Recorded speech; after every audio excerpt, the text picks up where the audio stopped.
Witajcie moi drodzy widzowie, na początku chciałbym was poprosić o zostawienie łapki w górę, jeśli podobają wam się takie materiały, jak i ten konkretny film. A jeśli wam się nie spodoba, zostawcie łapkę w dół. Każda reakcja jest dla mnie ważna, bo pomaga mi lepiej tworzyć i wiedzieć co poprawić w danych filmach, w danych materiałach i za to bardzo dziękuję. W tym materiale przedstawiam top 10 najlepszych szkół magii w Total War Warhammer 3. Ocenianych nie tylko za efekty, ale też za koszt, użyteczność, dostępność i synergię z frakcjami. To subiektywny ranking, ale oparty na setkach rozegranych bitew i dziesiątkach kampanii. Zaczynajmy! Miejsce 10. Domena Wielkiej Paszczy. Bardzo niedoceniana magia lub bardzo nieznana magia przez większość graczy. Czy ta domena ma wiele plusów? Osobiście może nie aż tak wiele, ale plusy są powiedzmy odczuwalne. Patrząc na to, gdy mamy frakcję ogrów, jest to dosyć dobrze dostosowana magia dla ogrów, chociażby z tego względu, że mamy coś takiego jak łamacz zębów. Znakomite wzmocnienie, które trwa dosyć długo, jest tanie i jest po prostu dobre. Zwiększamy pancerz, odporność na ostrzał. Przy takich ograch jest to jedna z najważniejszych rzeczy, najważniejsze atrybuty, czyli odporność na ostrzał. W tym czasie jesteśmy w stanie dobiec do strzelców i ich po prostu zmiażdżyć, co jest naprawdę dobrym zaklęciem. Względem kolejnych zaklęć, które są tutaj dobre, jest to na przykład łamignat, zadający spore obrażenia przeciwnikom. Pod kątem ceny jest moim zdaniem w miarę ok. Jak sobie zauważycie, zaklęcie jest po prostu mocne. Najlepiej je użytkować na zasadzie, gdy mamy po prostu jakiegoś potwora i jest on otoczony. Wtedy powiedzmy te zaklęcie jest najbardziej efektywne. Jak sobie zobaczycie na przykład użycie tutaj, jest to bardzo mocne zaklęcie. Zobaczcie sobie, że zadaje dosyć spore obrażenia. Ja wiem, że pewnie istnieje jakaś lepsza magia względem miejsca 10, ale chciałem tutaj wyróżnić ogry, bo sądzę, że są bardzo niedoceniane względem magii. Ja wiem, że tutaj są dwa zaklęcia, które nie są powiedzmy może jakieś topowe, jak Mózgojad, który zdejmuje dyscyplinę. Choć gdybyśmy chcieli to wykorzystać pod kątem na przykład magii, żeby osłabić przeciwnika względem dyscypliny, jest to naprawdę dosyć dobre, chociażby dla zastosowania jakichś tam wampirów, nieumarłych, demonicznych jednostek, gdzie jak im się zachwieje dyscyplina, to wtedy sami otrzymują obrażenia, więc jest to dosyć dobre zastosowanie. Najlepszym, co może się tutaj przydarzyć, jest ogólnie paszcza, czyli wielka eksplozja zadająca ogromne wręcz obrażenia. Gdzie możemy to wykorzystać?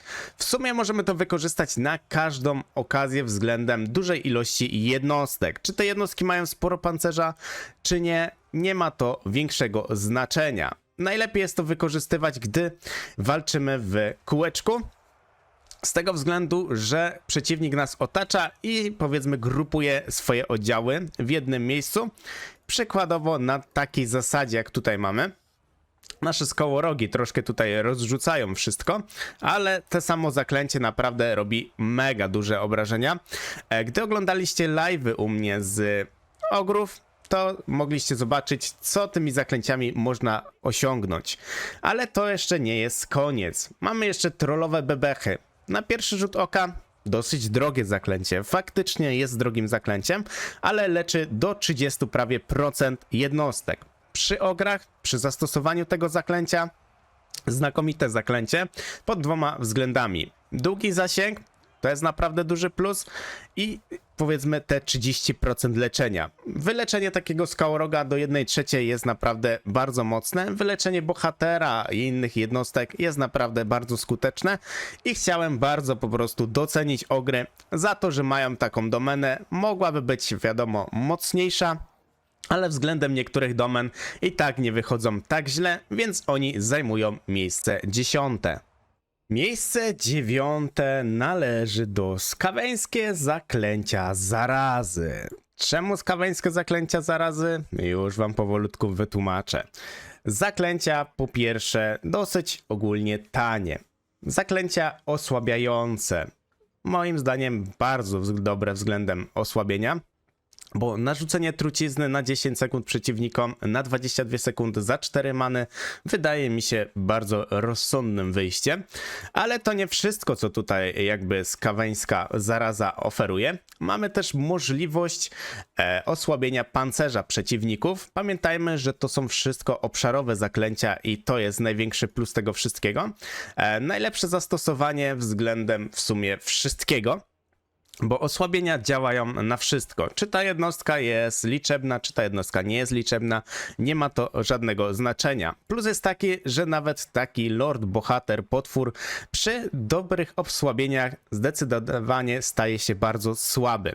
Co za tym idzie? Mamy możliwość osłabienia bardzo szybko przeciwników i jest to po prostu bardzo mocne. Nie ma limitu, na które jednostki możemy to narzucić, więc wszyscy przeciwnicy otrzymują tego debuffa i jest to po prostu dobre. Co jest jeszcze ważne w tym wszystkim?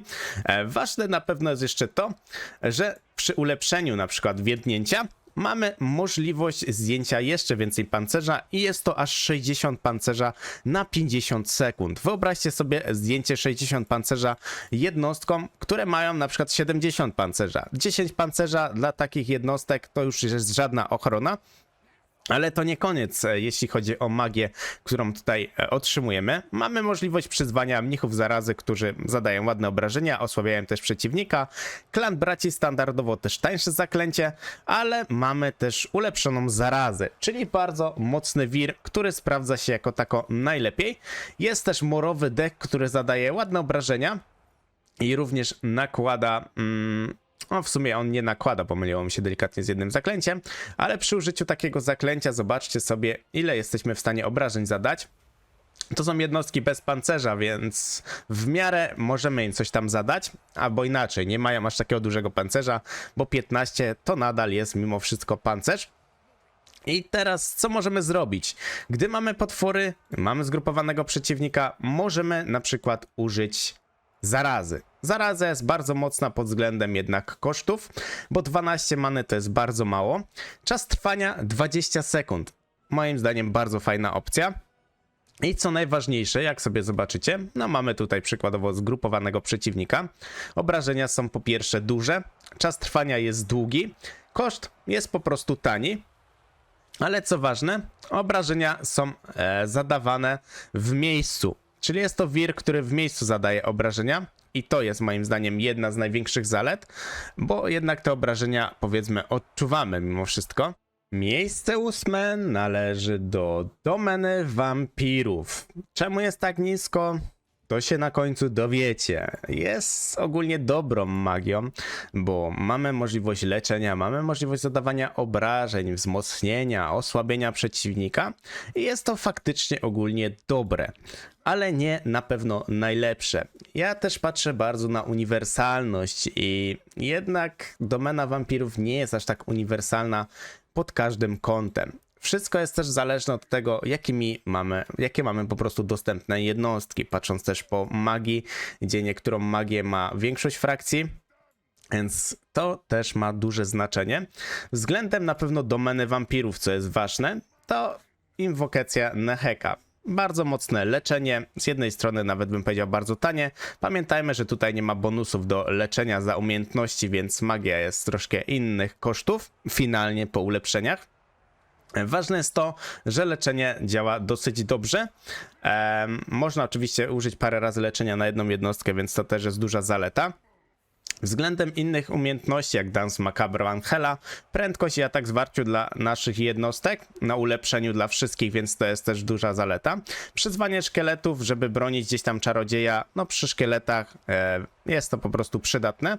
Najlepszym prawie zaklęciem zadające obrażenia, w sumie jedynym względem takiego masowego, jest to ulepszony powiew śmierci, czyli po prostu powiew śmierci. Bardzo mocny wiatr, który robi spore spustoszenie. Co najtrudniejsze jest w opanowaniu wiatru, musimy pamiętać, jaka jest prędkość ruchu, czas trwania, żeby wiedzieć, gdzie dokładnie to puścić. W przypadku takiej walki, co jest tutaj, jest to na pewno dużo prostsze do ogarnięcia, bo jednostki zaraz się zgromadzą z każdej strony na dosyć długiej długości, więc tu będziemy mogli sobie użyć takiego na przykład zaklęcia. i one sprawdzi się dosyć dobrze. Choć jest nawet troszkę za mało tutaj wrogów, więc moglibyśmy użyć to troszkę dalej, ale jak sobie zobaczycie, obrażenia są kolosalne z tego zaklęcia. No zobaczcie sobie, że jednostki wręcz prawie poznikały z pola bitwy i zobaczcie, że jeszcze dotąd doleciało. Więc to na pewno jest bardzo mocne zaklęcie. Nie mówię, że one jest super tanie, choć na wszystkich ulepszeniach przy niektórych lordach wychodzi dosyć tanio, czy tam bohaterach. Więc pod tym kątem sprawdza się znakomicie. Zaklęcie idealne do lania, zabijania dużych ilości oddziałów, tylko do tego trzeba przygotować sobie, powiedzmy, strefę. Znakomicie się sprawdza, gdy na przykład przychodzą posiłki przeciwnika w jakimś tutaj miejscu i wtedy możemy puścić po całej długości i wszystkie jednostki to po prostu zmiażdży. Pod tym kątem znakomite zaklęcie. Pod kątem walki standardowej zaklęcie dosyć ciężko jest do rzucenia. Plus jest taki, że mamy jeszcze ulepszenie, no w sumie może wyłączę to ulepszenie, mamy możliwość wejrzenia na gasza. Jest to magiczny pocisk, a wręcz magiczne pociski z dosyć dużym zasięgiem. Co jest plusem, że możemy sprowokować wtedy komputera przeciwnika, żeby do nas podszedł, więc jest to bardzo ważne. Tym bardziej walczymy na przykład z Imperium, które w większości opiera się na strzelcach, artylerii i ono nie będzie chciało podejść. Po użyciu, sądzę, 3-4 razy komputer do nas po prostu podejdzie. Jest to trochę głupie wykonanie względem komputera, no ale niestety tak to wygląda w praktyce. Nie zapominajmy jeszcze o klątwie przemijania, które daje wyciszenie. Pamiętajmy, że wyciszenie daje taką możliwość, że gdy jest to aktywne, nie można w zasięgu aktywować umiejętności, ani rzucać czarów. Dosyć dobre na PvP. Względem czy użycia komputera, niekoniecznie jest to dobre użycie, bo w większości komputer źle używa zaklęć, więc jest to moim zdaniem troszkę zbędne zaklęcie pod względem komputera. Najlepsze zaklęcia to na pewno powiew śmierci, na pewno leczenie. Dance Macabre może się czasem przydać, nie mówię, że to jest jakieś OP zaklęcie, ale złe po prostu nie jest. Czasem się przyda te 24 ataku zwarciu, chociażby do zabicia jakiegoś mocniejszego potwora, zabicia bohatera, zabicia lorda. Do tego naprawdę sprawdzi się bardzo dobrze. To jest jeszcze dobre pod kątem na przykład, gdy mamy bardzo mocnych przeciwników i musimy po prostu wytrzymać dłużej, bo atak zwarciu jest ściągnięty 24 punkty na 32 sekundy, więc to naprawdę wychodzi dosyć dobrze. Na ulepszeniu, jak sobie zobaczymy, akurat tu chyba nie ma jakby różnicy. Finalnie. No, domena wampirów zajmuje miejsce 8, moi drodzy. Moi drodzy, miejsce 7 zajmuje domena śmierci. Specyficzna szkoła magii, pijawka, znakomite zaklęcie, jak sobie tutaj zobaczycie. Jest to dobre zaklęcie pod zadawanie obrażeń na przykład na bohatera, lorda, potwora, na pojedyncze cele. Z jednej strony dobre, z drugiej strony jest to trochę drogie mimo wszystko zaklęcie, sądzę, względem zadania tych obrażeń, ale w krytycznych momentach zdecydowanie się przydaje, gdy nie mamy jednostki, która jest w stanie pokonać danego potwora, lorda, bohatera. Do tego sprawdza się znakomicie. Co za tym idzie? Co jeszcze mamy ciekawego? Na pewno najlepszym zaklęciem z tego wszystkiego jest rozkład duszy. Bardzo tanie zaklęcie. Zaklęcie, które mocno osłabia przeciwnika. Jak sobie zobaczycie, nawet jest podbicie czasu działania. Jest to znakomite zaklęcie, bo po pierwsze zdejmuje pancerz, po drugie siłę podstawową broni i przebicie pancerza. Jest to ważne, bo w wielu momentach trzeba po prostu dłużej wytrwać. Do tego sprawdza się najlepiej. Zobaczcie sobie, jak teraz walczą tutaj nasz lord i walczy na przykład z innym lordem. I jak sobie ich osłabimy, bo pamiętajmy, że to działa masowo, bo to jest najważniejsze z tego wszystkiego, nasz lord ma wtedy szansę wygrać z innym bohaterem, z innym lordem, z innym potworem, bo inaczej po prostu go cisną, za przeproszeniem, więc na to warto zwrócić uwagę. I tym bardziej, że tu jeszcze chyba mieli roztrzaskany pancerz, to dlatego nas tak cisnęli, więc jest to zdecydowanie duży minus za to, że tak szybko nas pocisnęli. Do tego najlepiej się sprawdza właśnie rozkład duszy, żeby mega mocno osłabić jednostki, albo po prostu dłużej wytrzymać podczas walki, bo nie wiem, potrzebujemy poczekać na manę, poczekać na coś innego, to jest to po prostu dobre zaklęcie. Z innych zaklęć, które jeszcze tutaj mamy do zaoferowania, jest to widmo Mrocznego Rycerza, które nasyca nasze jednostki oczywiście na ulepszeniu nasyca wszystkie nasze jednostki atakami magicznymi. O, zobaczcie jak nam cisną w ogóle go. Ulepszona Zagłada i Mrok, czyli Zagłada i Mrok zdejmująca dyscyplinę przeciwnikom, znakomite na nieumarłych, na jednostki demoniczne, bo wtedy jednostki się szybciej rozsypują, więc do tego sprawdza się dobrze. Ale co jest jeszcze z takich fajnych zaklęć, to na pewno coś tego typu jak Słońce ametystowe Xereusa. Dlaczego? No zaraz zobaczycie. Bardzo mocny wir zadający obrażenia ogromne wręcz, bo obrażenia naprawdę są kolosalne. Najlepiej zastosowanie, gdy nasz potwór, bohater, lord jest otoczony, bo wtedy zaklęcie zbierze największe żniwa. Nie możemy tego używać, jak mamy jednostki koło siebie i są liczne względem na przykład jakiejś naszej piechoty, bo inaczej zada nam to obrażenia. Minusem na pewno jest to, że jednak wir porusza się w losowym kierunku, więc to jest duży minus. Losy Biuny, ogólnie zaklęcie dosyć dobre, ale sądzę, że jest bardzo drogie względem niektórych szkół magii, więc po prostu się go nie opłaca nawet omawiać. Moi drodzy, Domena Śmierci, miejsce 7.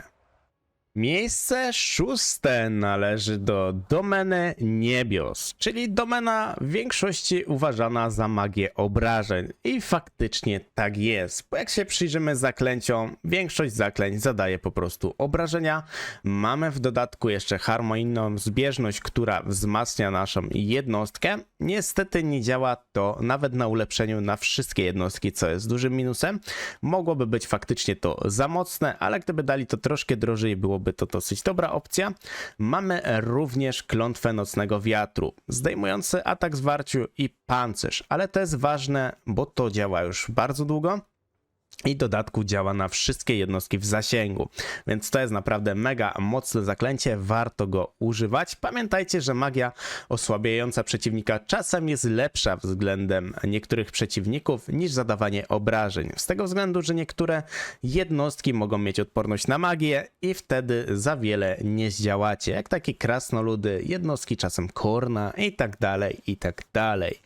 Co jest na pewno ważne z magii zadających obrażeń, możemy sobie rozpocząć, żeby tą magię bardziej zaprezentować, niech się mana zregeneruje. Możemy nawet tutaj polecieć powolutku.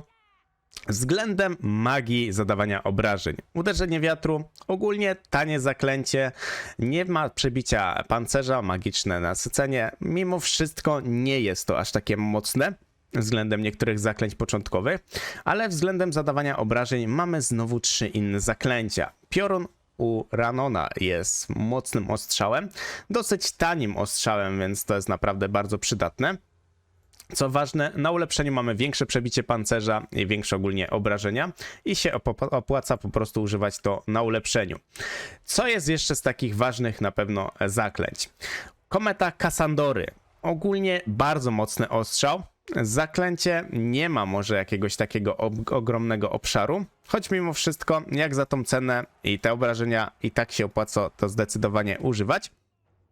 Zaraz to oczywiście użyjemy, tylko poczekamy chwilę, aż się więcej tutaj ludzi zgromadzi. Względem łańcucha błyskawic. Zaklęcie fajne. Najlepiej je wykorzystać na zasadzie, gdy przeciwnik ma bardzo dużo armii w jednym miejscu. Nie możemy tego używać na armię naszą, bo zada nam to obrażenia. Co jest ważne, wir porusza się w losowym kierunku, więc musimy na to po prostu uważać. Tym bardziej, że wir jest dosyć tani, bardzo długo trwa, więc na to tym bardziej trzeba uważać, żeby jednak nie zdążył dojść do naszej armii, bo inaczej będzie po prostu po naszej armii. Najlepiej to używać oczywiście, że jak mamy potwory, jak mamy lordów bohaterów, ale nie zawsze mamy jakby szansę to używać, bo nie oszukujmy się, na samym początku, nim my dojdziemy do jakiejś połowy armii potworów, solowych jednostek, no trochę to po prostu zajmuje. W late game'ie cholernie mocne zaklęcia, bo porównując takie na przykład elfy, gdzie mamy same smoki, to te zaklęcia są po prostu przekozackie. Zobaczcie sobie, że wir jednak dosyć długo trwa i zadaje ładne obrażenia. Względem komety. No, kometa to jest po prostu jedna wielka, zdecydowanie miazga, bo jak sobie zobaczycie zaraz jak uderzy, no to z nich za wiele nie zostanie. Jest one po prostu mocne. Proszę bardzo, i cała armia grasantów się tutaj rozsypała. Obrażenia zadane, proszę bardzo, już 65 000. Jest to mocne. Piorun. Piorun dobrze się sprawdza na jednostki najlepszej jakości.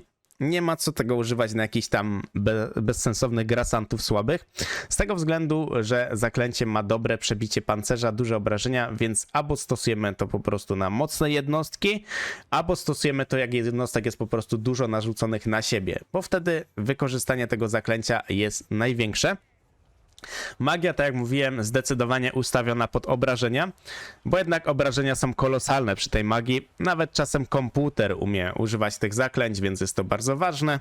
Więc jeśli komputer ma tą magię, musicie zdecydowanie na to uważać, bo czasem się zdarzy, że jak zbierzecie armię w jednym miejscu, to poleci w was kometa, piorun, łańcuch. No, różnie z tym bywa. Musicie zdecydowanie uważać. Magia domeny niebios, miejsce 6. Miejsce 5 należy do domeny ognia. Niektórzy będą narzekać, że jest tak nisko. No jest tak nisko, bo niestety są też domeny, które mają inne plusy i jest to po prostu ważne. Dlaczego ogień na 5? Już mówię. No mimo wszystko zaklęcia są mocne, bo mamy tutaj 4 zaklęcia zadające obrażenia i są różnej maści, jak wir, jak magiczny pocisk, jak wiatr i jak ostrzał, czyli w sumie prawie każdy rodzaj możliwe uderzenia przeciwnika pod względem zaklęć. Jest to na pewno dosyć fajne zastosowanie. Względem tego, jak mocne są zaklęcia.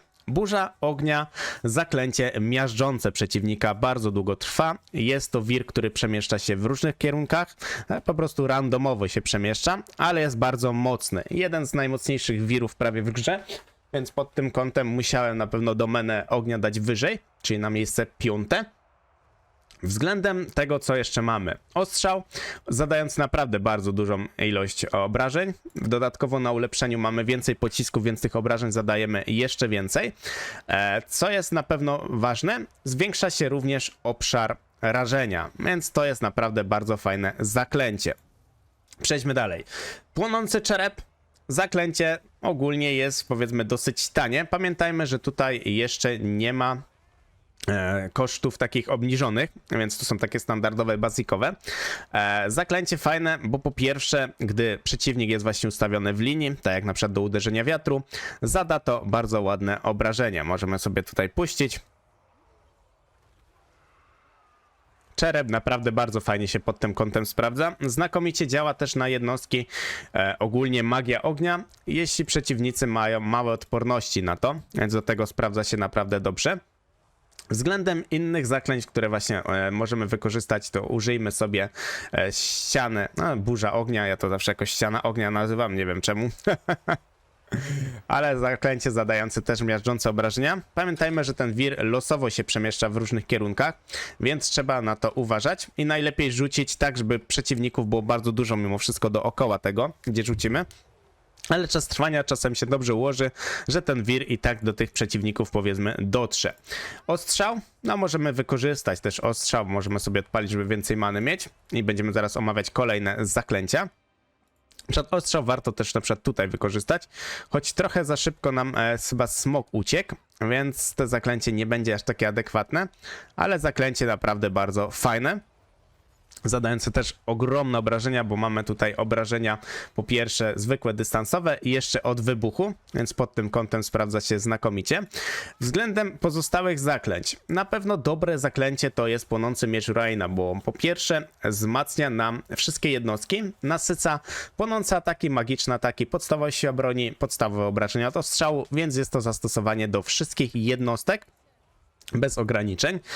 Względem na przykład bardzo, powiedzmy, niedocenianego zaklęcia kaskadowy płaszcz ognia, znakomite zaklęcie do walki przeciwko bohaterom, lordom i dużym jednostkom.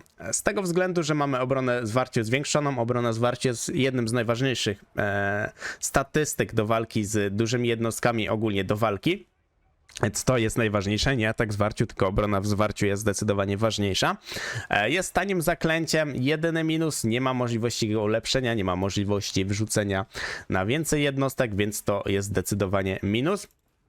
Względem tego, jak możemy mocno wykorzystać zaklęcia, pamiętajmy, że większość tych zaklęć z domeny ognia są przeznaczone na jednostki, których jest dużo w jednym miejscu, bo inaczej ta magia nie będzie efektywna. Jest to ważne, bo czasem komputer, czasem przeciwnik, jak gracie na multi, może wam się zdążyć, powiedzmy, rozejść.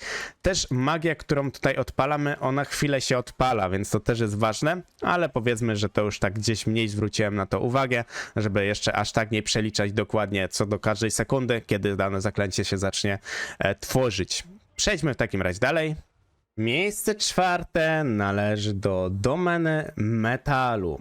Domena, która skupia się na osłabieniu wroga, zadawaniu kolosalnych obrażeń, tanie i mocne zaklęcie startowe, jak zaklęcie paląca zagłada. Osobiście używam go bardzo często, jest to naprawdę mega dobre zaklęcie pod względem zadawania obrażeń, jeszcze mamy obrażenia od wybuchu. Co jest ważne, gdy ulepszymy sobie zaklęcie i użyjemy ulepszonego, mamy po pierwsze większą siłę rażenia, bo mamy więcej pocisków, 2 razy tyle i większy obszar działania, więc to zaklęcie naprawdę pod tym kątem sprawdza się znakomicie. Co jest jeszcze bardzo ważne w tym wszystkim? Na pewno bardzo ważne jest to, że jak sobie zobaczycie te zaklęcia, mamy zaklęcie jedno do zadawania obrażeń, drugie do zadawania obrażeń, trzecie do zadawania obrażeń i każde z tych zaklęć jest inne. Mamy ostrzał, mamy bezpośrednie obrażenia, co jest ważne, bo bezpośrednie obrażenia, gdy przeciwników jest naprawdę sporo, to najlepiej jest wykorzystywać po prostu do walki w okręgu. Wtedy przeciwnik dookoła dostaje naprawdę bardzo duże obrażenia. Gdy gramy takim Baltazarem Geltem, te zaklęcia są prawie za pół darmo z domeny metalu, czy gramy Keirosem, to też te zaklęcia bardzo tanio wychodzą i są po prostu mega mocne. Więc do tego na przykład zadawania obrażeń no jest naprawdę bardzo mocne. Względem na przykład Złote Ogary Gehenny. Zaklęcie dobre, tylko to jest wir, który się delikatnie przesuwa. On trwa ogólnie długo, bo 13 sekund na taki mały wir powiedzmy jest ok. Jak sobie to użyjemy przykładowo, choć lepiej jest przeciwnika powiedzmy najpierw zebrać. Ale co jeszcze oferuje domena metalu, że jest tak wysoko? Magia domeny metalu jeszcze oferuje to, że mamy transmutację ołowiu. Bardzo dobre osłabienie przeciwnika. A co ważne, przy ulepszeniu mamy zdjęcie podstawowej siły broni o 60% i co ważne, na wszystkie jednostki w zasięgu 35 metrów na 50 sekund. Jest to cholernie długo, 50 sekund tak osłabić wroga, no zdecydowanie przeciwnik ma przesrane. Co jeszcze możemy otrzymać? Plaga Rdzy, kolejne osłabienie przeciwnika, więc nie dość, że możemy osłabić mu atak, możemy osłabić mu jeszcze pancerz o 60. Co ważne, Plaga Rdzy działa na jednego przeciwnika, nie działa to masowo, więc aż takich powiedzmy cheatów nie ma. Mamy również wzmocnienie pancerza wszystkich jednostek o 60 z błyszczącej oponczy, ale ulepszonej, a nie na ulepszonej mamy po prostu wzmocnienie jednej jednostki o 60 pancerza, więc to też jest bardzo ważne. Przejdźmy w takim razie do zadawania obrażeń. Odpalimy sobie na początek ostateczną przemianę, może tą nawet mocniejszą zaszalejemy sobie i co ważne musimy to rzucić najlepiej w miejsce, gdzie tych jednostek jest najwięcej. Oczywiście jednostki na czerwono podkreślone widzicie, które jednostki będą dostawać obrażenia. Rzućmy sobie na bohatera, bo on jest taki powiedzmy, że stoi w jednym miejscu i zobaczcie sobie teraz zadawanie tych obrażeń. Dużo jednostek dostaje naprawdę obrażenia. Tu możemy sobie jeszcze podejrzeć. Zobaczcie, jak szybko wskakują zadawane obrażenia. I te obrażenia są naprawdę bardzo duże. Tych przeciwników wiadomo jest sporo. Co ważne, zadaje to też ogromne obrażenia na bohaterów i lordów. Więc jest to zaklęcie jedno z najsilniejszych pod względem zadawania wszystkim rodzajom jednostek obrażeń. Więc to jest naprawdę bardzo ważne. Pod względem zadawania na przykład obrażeń jeszcze mamy ten ostrzał, który zachwalałem na początku. Obszar rażenia jest dosyć spory. Zobaczcie sobie, że te obrażenia będą bardzo ładne i mocne. Obszar jest naprawdę bardzo spory. Przeciwnik po 2 zaklęciach już w większości jest zbombardowany. Mamy jeszcze możliwość właśnie tych ogarów. Ogary są czasem dobre, gdy przeciwnik na przykład do nas idzie powiedzmy dosyć szeroko, bo wtedy te ogary będą ich tam obijać. Nie używamy tego na nasze jednostki, bo zadamy sobie obrażenia. To jest oczywiste, mam nadzieję. Więc na to trzeba po prostu bardzo uważać. Ogary po prostu długo trwają, bo te 13 tam 14 sekund jest sporo. Mają też ładne obrażenia i dobre przebicie pancerza. Też się sprawdza na takie bardziej wytrzymałe jednostki, gdy chcemy dłużej zadać obrażenia, a nie bawić się ostrzałem. Też niektóre zaklęcia, jak jest ostrzał i używacie w lesie, pamiętajcie, że nie wszystkie te strzały trafiają. Więc na to też warto zwrócić uwagę, bo można czasem się zapomnieć użyć w lesie ostrzału i ten ostrzał nie przyniesie, powiedzmy, żądanego efektu. Względem osłabienia, no osłabienie jest mega OP, bo jak sobie zobaczymy przeciwnika, a zaraz wrzucimy na niego ostrzał, znaczy osłabienie. Sobie teraz najedźmy na niego. Ach, te smoki mi tu podchodzą i... te smoki podchodzą i te osłabienie nie widać. No ale... no tu jakoś dziwnie zostało rzucone. Aha, bo niektóre mają przebijający ten. Dobra, no mimo wszystko jest ok. Jednak domena metalu miejsce 4. Miejsce 3 należy do domeny Nurgla. Niektórzy pomyślą, że dałbym to wyżej. Osobiście na początku tak, ale jak się przyjrzałem niektórym statystykom, cenom i wszystkiemu, to zdecydowanie miejsce 3 jest odpowiednie. Najlepsze leczenie w grze, bo uratuje nam najważniejsze jednostki lub jednostkę. Strumień spaczenia. Bardzo dobre zaklęcie względem kosztu, względem zadawania obrażeń. Jest naprawdę bardzo mocne. Nawet przy ulepszeniu obrażenia są jeszcze mocniejsze i jest to po prostu bardzo wyrazisty, bardzo fajne zaklęcie. Chyba jedno z najlepszych zaklęć na samym początku. Ale co ważne, co jeszcze domena Nurgla nam oferuje? Oferuje nam jeszcze klątwę trędowatych, którą możemy narzucić na jednostkę i daje opancerz plus 60 i odbicie obrażeń w zwarciu. Jest to dobre, gdy mamy mocnego lorda przeciwnika, czy tam potwora, po prostu jednostkę i na to się to używa, choć ja osobiście tego nie używam. Mamy również ulepszony mazmiat zarazy, nawet nie ulepszony jest dobry, bo pod tym kątem, jak sobie zobaczycie, ulepszony na 6 jednostek aż działa, atak zwarciu, premia do szarży jest ściągnięta, idealne zaklęcie pod jakąś bretonię, albo po prostu pod kawalerię. Albo po prostu pod potwory, bo jednak potwory też mają dosyć dobrą szarżę. Względem takich topowych zaklęć, które są, to są finalnie jak dla mnie 3 zaklęcia. Jest to strumień spaczenia, jest to leczenie, które leczy ci 30% jednostkę. Na ulepszeniu leczy 4 jednostki. Pamiętajcie, że tu jest wartość many standardowa, to się oczywiście bardzo mocno ściąga w dół później. Ale dobrym zaklęciem jest eksplozja Czyraka.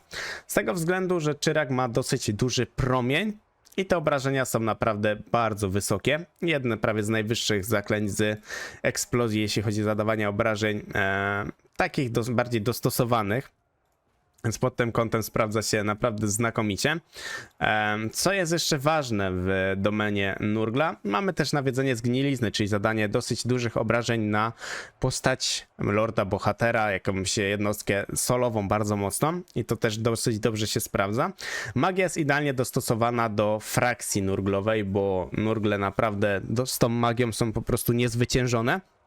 Więc pod tym kątem też jest to ważne, żeby to tak oceniać. Względem zadawania obrażeń i użycia zaklęć. Jak sobie zauważycie, zasięg jest dosyć spory i obrażenia będą ogólnie dosyć duże. Puśćmy sobie pierwsze zaklęcie. Nawet takie jednostki grasantów za taką manę wydaje mi się, że to jest dosyć odpowiednie. Wiadomo, że jak użyjemy sobie Czyraka, który jest zdecydowanie mocniejszy i ma dosyć duży ten obszar, obrażenia są po prostu ogromne. I jest nawet bardzo ładny wygląd mimo wszystko, więc zaklęcie ładnie wygląda. Mogłem rzucić trochę dalej, po prostu głębiej. Byłoby bardziej efektywne. Zaklęcie ogólnie zadaje ogromne obrażenia. Jest to jedno naprawdę z najmocniejszych zaklęć i jak to użyjemy na dużo frakcji, które jednak opierają się na jednostkach do walki w zwarciu, do jednostek, które są po prostu liczebne, zaklęcie jest wręcz miażdżące. Przy wzmocnieniu na przykład obrażeń przy tym zaklęciu też jesteśmy w stanie wiele wykręcić, bo te obrażenia są naprawdę bardzo mocne i magia jest po prostu bardzo tania i to jest po prostu ważne. Względem leczenia jesteśmy w stanie utrzymać jednostkę non-stop przy życiu, czy no non-stop, no 4 razy chyba możemy, jak dobrze pamiętam, ją uleczyć, ale jak sobie zobaczycie, no zobaczcie sobie leczenie, po 158 wchodzi leczenie, leczenie trwa dosyć długo, bo mamy jeszcze przykładowo 9 sekund, i nasza jednostka może nie dość, że się non-stop lać, to dodatkowo jest jeszcze leczona, więc czasem jest tak, że nawet jak macie jakąś, delikatnie mówiąc, idiotyczną walkę, możecie sobie wyleczyć na przykład potwora, możecie wyleczyć sobie lorda dzięki temu, a jest to naprawdę bardzo ważne. To samo jest w przypadku wampirów, ale tutaj jest to troszkę mocniejsze względem jednostkowych, jednej jednostki. I sądzę, że magia mimo wszystko bardziej jest po prostu w skrócie mocniejsza od domeny wampirów, bo jednak mamy magię, która zadaje bardzo mocne obrażenia i jest to idealnie połączone z po prostu frakcją Nurgli. Miejsce drugie należy do domeny bestii. Magia, która zadaje obrażenia, ale nie tak natychmiastowe jak potężne wiry czy ostrzały innych magii, ale jej największą zaletą, wręcz ogromną zaletą jest cena i wzmacnianie jednostek. A jeśli mówimy o wzmacnianiu jednostek, dzikie wcielenie Wysana przy ulepszeniu wzmacnia wszystkie jednostki na dosyć długo, bo aż 20 sekund, 35 metrów zasięgu, sam zasięg rzucenia zaklęcia 300 metrów, więc jest dosyć duży.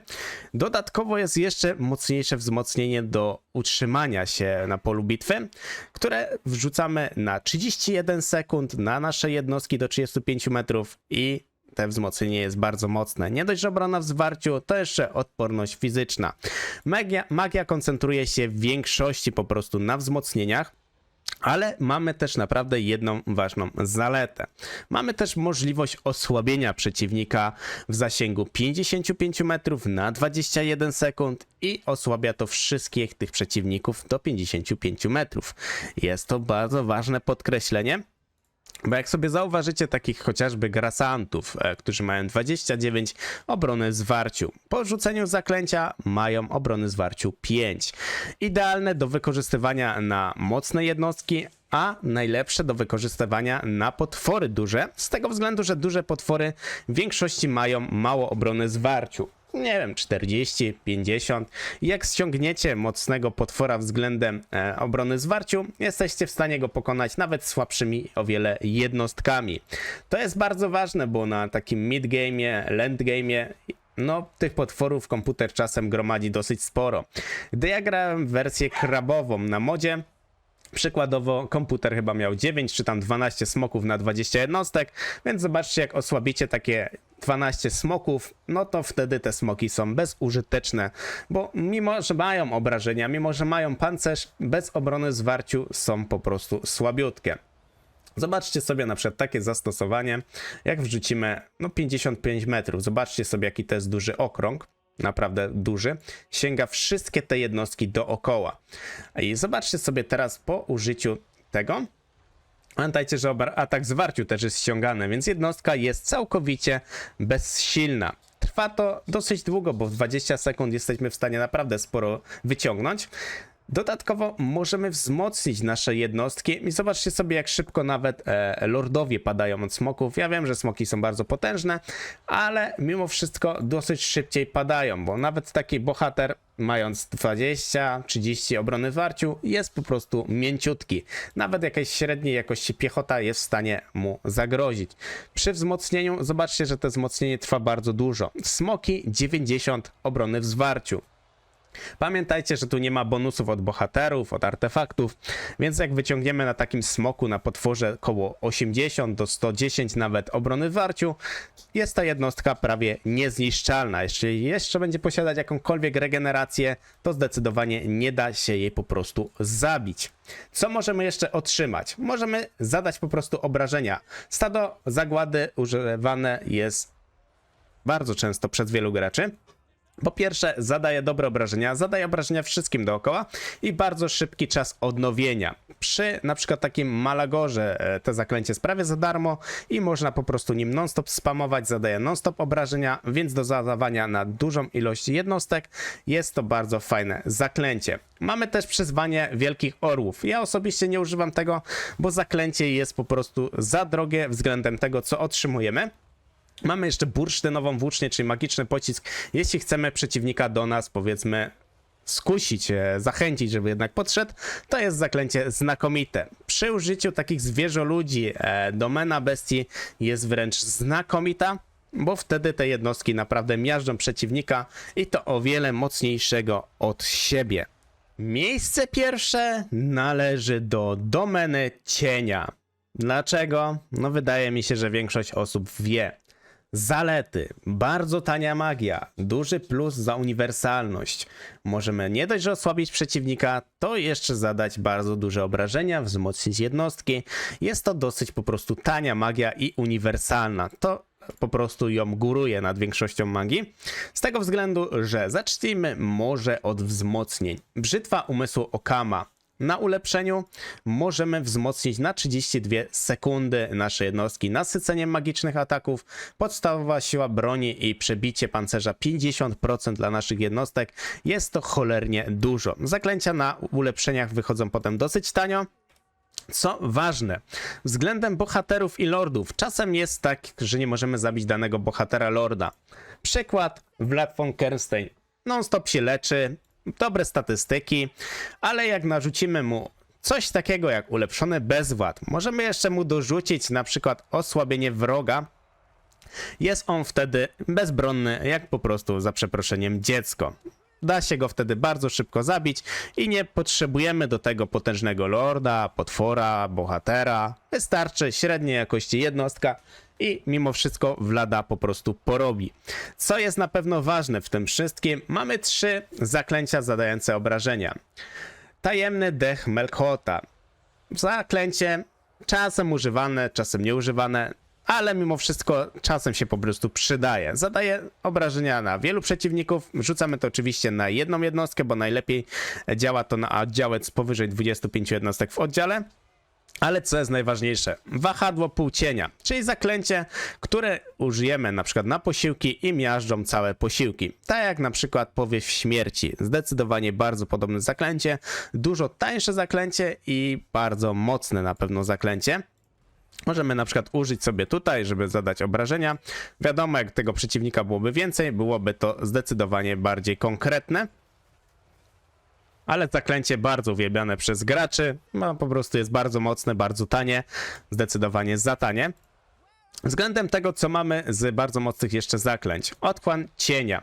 Zaklęcie, które trwa bardzo długo, zadaje bardzo dużo obrażenia, jest wirem, który stoi w miejscu, co ważne, więc możemy sobie przygotować, powiedzmy, przeciwnika pod użycie tego zaklęcia i zaklęcie wręcz zmiażdży tego przeciwnika, więc to jest na pewno duża zaleta. Dlaczego wybrałem tą magię na top 1? No, mamy osłabienie przeciwnika, mamy wzmocnienie naszych jednostek względem naprawdę mocnej siły broni, przebicia pancerza, nasycenia magicznymi atakami. Mamy również zdjęcie dyscypliny i pancerza przeciwnika, osłabienie finalnie przeciwnika i zadawania ogromnych obrażeń w 2, a nawet wręcz w 3 typach obrażeń, bo te zaklęcie możemy używać na jednostki, na przykład jak oblegamy przeciwnika i możemy obijać tym strzelców. Wahadło możemy użyć na posiłki, możemy użyć ogólnie w bitwie. No, bardzo często używane, chyba jedno z najbardziej używanych zaklęć. Ulepszona otchłań od cieni, czyli ogólnie otchłań cieni, znakomite zaklęcie, żeby przeciwnika ustawić i po prostu w momencie zniszczyć. Mamy tu tak naprawdę zaklęcia pod wszystko. Pod potwory, pod lordów, bohaterów, pod solowe jednostki, względem na przykład jakiegoś oddziału, względem wielu oddziałów, no magia pod wszystko. Magia bardzo tania, magia dostępna w wielu frakcjach, więc zalet jest naprawdę bardzo duża ilość. Minusów jako tako tutaj sądzę, że nie ma. Gdyby jeszcze tu było jakieś wzmocnienie naszych jednostek względem przykładowo, nie wiem, obrony zwarciu czy coś tego typu, to już ta magia by była przekozacka. Jest to po prostu zbyt mocna magia. Jeśli film wam się podobał, zostawcie suba, zostawcie lajka. Jeśli wam się nie podobał, zostawcie unlajka. I tyle. Dzięki za oglądanie i do następnego.